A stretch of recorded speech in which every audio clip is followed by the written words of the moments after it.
Passive pumping requires a big drop placed in the outlet and a small one placed at the inlet. This will cause the pressure difference needed to drive flow. Alternating drops of different fluids will cause packets to be flown in the channel and eventually be collected at the outlet. High flow rates can be achieved by delivering low volume droplets at a frequency high enough to achieve a stable fluid shell at the inlet.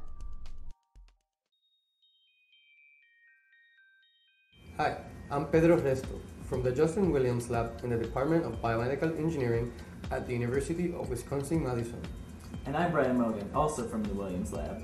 And I'm Erwin Berthier from Professor Beebe's lab, also in the Biomedical Engineering Department at UW-Madison. Today we're going to show you a procedure to do passive pumping in microfluidic devices. In our lab, we use this procedure to study flow within microchannels and to study fluidic exchange within the channel for biological applications. So let's get started.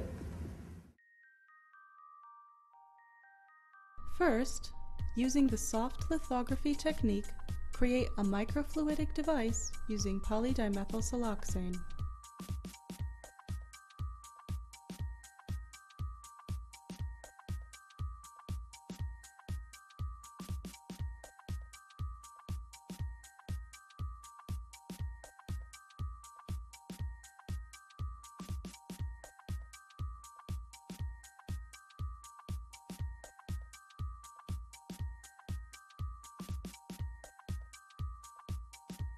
Next, cut out the device and then reversibly attach the PDMS device to a glass slide.